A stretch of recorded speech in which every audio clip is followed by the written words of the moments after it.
Hello friends, आज के इस क्लास में हम डिस्कस करेंगे purpose of sampling and characteristics of sampling के बारे में। जैसे कि लास्ट क्लास में हमने देखा था सैम्पलिंग एंड उससे रिलेटेड टर्मिनोलॉजीज़ के बारे में, तो नेक्स्ट अपन देखते हैं पर्पज ऑफ सैम्पलिंग। ठीक है, तो सबसे पहले फर्स्ट पर्पज़ की बात करते हैं, दैट इज़ इकोनॉमिकल। यानी कि अगर अपन सैम्पलिंग करते हैं तो क्यों करते हैं, तो इकोनॉमिकली अपने लिए पॉसिबल हो जाता है किसी भी पॉपुलेशन के ऊपर अपने को स्टडी करना। यानी कि जब अपन एक छोटा सैंपल लेकर कोई स्टडी कंडक्ट करते हैं तो उसके ऊपर अपन उसको इजीली कंडक्ट कर सकते हैं, लेकिन जब भी बहुत लार्ज हो तो इकोनॉमिकली वो पॉसिबल नहीं होता है। अपने पास में उतना टाइम और रिसोर्सेज नहीं होते हैं जिसके थ्रू अपन वो कंडक्ट कर सके।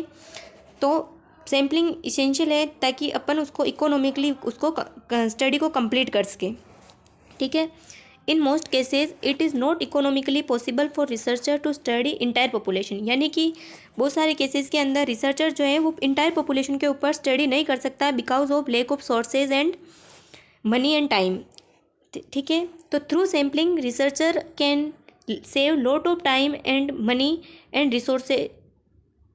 Resources to study a phenomena. यानी कि इसके थ्रू जो रिसर्चर जो होता है वो टाइम को, मनी को और रिसोर्सेज को सेव कर सकता है।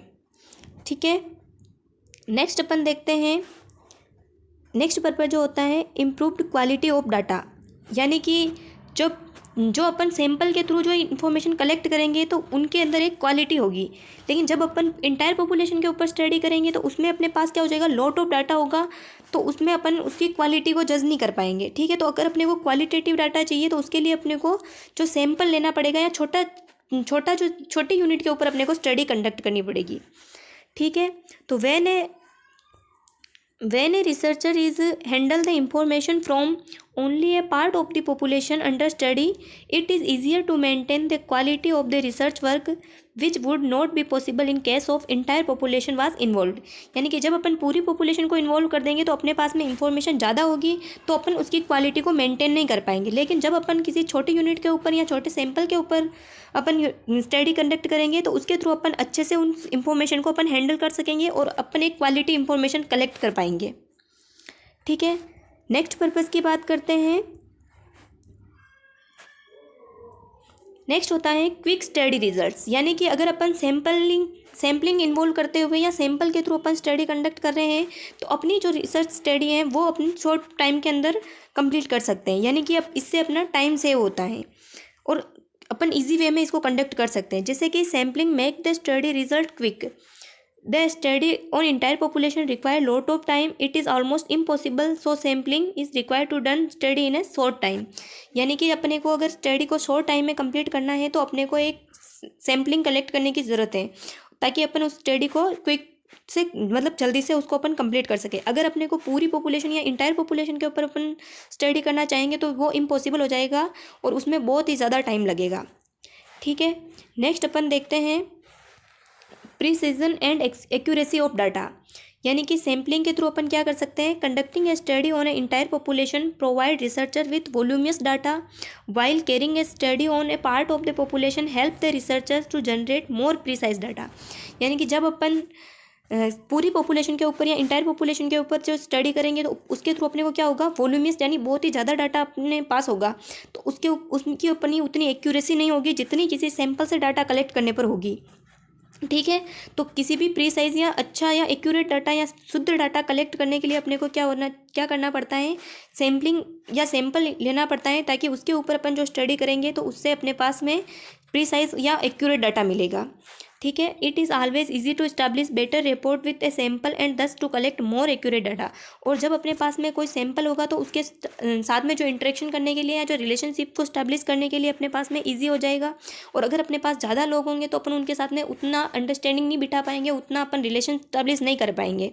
और अगर अपने पास में सैम्पल होगा तो अपन ईजी वे में उसके साथ में रिपोर्ट इस्टेब्लिश कर सकते हैं और एक्यूरेट फॉर्म के अंदर डाटा कलेक्ट कर सकते हैं। ठीक है, नेक्स्ट देखते हैं अपन कैरेक्टरिस्टिक्स ऑफ गुड सैंपल। यानी कि अगर अपन कोई सैंपल कलेक्ट कर रहे हैं तो अपने पास में क्या क्या उसकी कैरेक्टरिस्टिक होने चाहिए जो एज ए गुड क्राइटेरिया होता है किसी गुड सैंपल के लिए। ठीक है। तो सबसे पहले क्या होना चाहिए, वो सैंपल रिप्रेजेंटेटिव होना चाहिए, यानी कि जो अपन सैंपल कलेक्ट कर रहे हैं वो उस इंटायर पॉपुलेशन को रिप्रेजेंट करे। ठीक है, वो उसको यानी कि वो रैंडम सिलेक्शन होना चाहिए ताकि वो इन पूरी पॉपुलेशन को क्या कर रहा है, रिप्रेजेंट कर रहा होना चाहिए। जैसे कि अपन सैंपल की डेफिनेशन के अंदर भी देखते हैं, it is a representative unit of entire population. ठीक है, तो वो जो सैंपल अपन कलेक्ट कर रहे हैं वो क्या होना चाहिए, रिप्रेजेंटेटिव होना चाहिए। तो a representative sample is one that the key characteristics of which are closely related to those of the population. Representativeness of the sample makes it possible to generalize the findings for the populations. यानी कि अपन जो sample collect कर रहे हैं तो उसमें representativeness उसका की कैरेक्टरिस्टिक्स होना चाहिए, यानी कि वो उस इंटायर पॉपुलेशन को क्या कर रहा हो, रिप्रेजेंट कर रहा हो, और उसको जो अपने पास जो रिजल्ट अपन आ रहे हैं वो उसकी फाइंडिंग्स जो आ रही हैं वो उस पॉपुलेशन को क्या कर रही हो, जनरलाइज हो या सबके लिए अप्लाई हो। ठीक है, नेक्स्ट देखते हैं, नेक्स्ट कैरेक्टरिस्टिक होता है free from bias and errors, यानी कि जब भी अपन कोई सैंपल कलेक्ट कर रहे हैं तो वो फ्री फ्रॉम बायस या फ्री फ्रॉम सैम्पलिंग इरर होना चाहिए, यानी कि उसके वैल्यू के अंदर, सैंपल के वैल्यू के अंदर कोई भी किसी भी तरह का कोई डिफ्रेंशिएशन नहीं होना चाहिए, या सैंपल जो कलेक्ट किया गया है तो उसके अंदर किसी भी टाइप का कोई बायस नहीं होना चाहिए। यानी कि a good sample is one which is free from deliberate selection of the subject, यानी कि जो भी अपन सेलेक्ट को जब सब्जेक्ट को सिलेक्ट कर रहे हैं तो उसका डेलिब्रेट सिलेक्शन नहीं होना चाहिए, यानी अपन उसको जानबूझकर उसको सिलेक्ट नहीं करना चाहिए, उसका सिलेक्शन जो होना चाहिए वो रैंडम होना चाहिए ताकि वो फ्री फ्रॉम सैम्पलिंग बायस हो।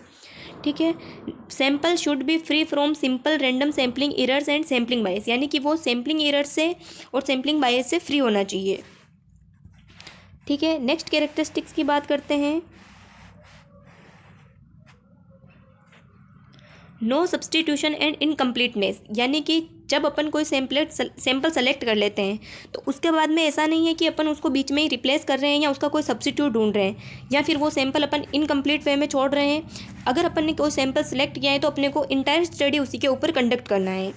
ठीक है, a sample is said to be good if once a subject is selected for the study it is neither replaced nor it is incomplete in any aspect of researcher's interest, यानी कि अगर बीच में जाकर के study के बीच में जाकर के अगर रिसर्चर्स का इंटरेस्ट है जो वो बदल जाता है तो ऐसा नहीं है कि अपन उस सैंपल को है जो अपन रिप्लेस कर दें या उस सब्जेक्ट को अपन चेंज कर दें, तो ये रिप्लेस नहीं होना चाहिए और इनकम्प्लीट भी नहीं होना चाहिए। अपने को कोई अदर सब्स्टिट्यूट नहीं ढूंढना है, अपने को उसी सैंपल के ऊपर अपने को स्टडी कंप्लीट करनी है।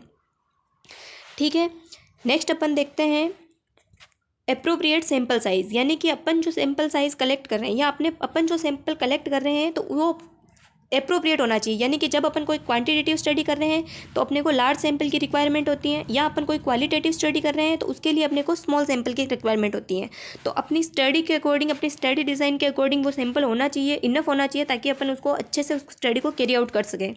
ठीक है, it is believed that quantitative studies are larger the sample size better is the probability of the goodness of the sample, यानी कि जब अपन कोई क्वांटिटेटिव स्टडी कर रहे हैं तो अगर अपने पास लार्ज सैंपल होगा तो वो अपने पास अपने सैंपल के लिए गुड होगा, लेकिन how ever in quantitative studies this notion is not considered important, लेकिन अपन क्वालिटेटिव के अंदर भी क्वालिटेटिव के अंदर इस कंसेप्ट को फॉलो करें, ये ज़रूरी नहीं है, अपने को क्वालिटेटिव के अंदर स्मॉल सैंपल लेना है। ठीक है, नेक्स्ट होना चाहिए गोल ओरिएंटेड, यानी कि क्या है, sample should be fitted to the research objective, यानी कि अपना जो सैंपल अपन ने जो सेलेक्ट किया है वो अपने ऑब्जेक्टिव के अकॉर्डिंग होना चाहिए, जो अपने रिसर्च स्टडी का जो ऑब्जेक्टिव है तो वो सैंपल भी उसके अकॉर्डिंग होना चाहिए। ठीक है, नेक्स्ट आता है कॉस्ट इफेक्टिव, यानी कि अपन जो भी अपन सैंपल कलेक्ट कर रहे हैं तो वो कॉस्ट इफेक्टिव होना चाहिए, वो ज़्यादा एक्सपेंसिव नहीं होना चाहिए, या अपने जो पास रिसोर्सेज अवेलेबल हैं वो उसके अकॉर्डिंग होना चाहिए। ठीक है, नेक्स्ट है एडिक्वेट, यानी कि अपन जो सैंपल साइज कलेक्ट कर रहे हैं तो वो एडिक्वेट होना चाहिए ताकि अपन उस पर ईजी वे में अपन अपनी स्टडी को कंडक्ट कर सकें। नेक्स्ट है एक्यूरेट होना चाहिए, अपना जो सैंपल है वो एक्यूरेट होना चाहिए, उसमें किसी भी तरह की कोई मिस्टेक्स नहीं होनी चाहिए, वो फ्री फ्रॉम इरर्स होना चाहिए। नेक्स्ट होता है फ्लेक्सिबल, यानी कि अपना सैंपल जो होना चाहिए उसमें फ्लेक्सिबिलिटी होनी चाहिए, यानी कि अगर अपने पास में क्वालिटेटिव स्टडी कर रहे हैं तो अपने पास में अगर जैसे कि अपन को आगे मतलब अपने को जैसे और भी सैंपल्स की रिक्वायरमेंट पड़ती हैं तो वो अपन उसमें ऐड कर सकें, तो अपने पास वो जो सैंपल है वो फ्लेक्सिबल होना चाहिए। ठीक है, तो आज के लिए इतना ही, अपन नेक्स्ट वीडियो में अपन डिस्कस करेंगे सैम्पलिंग प्रोसेस के बारे में। Okay, thank you.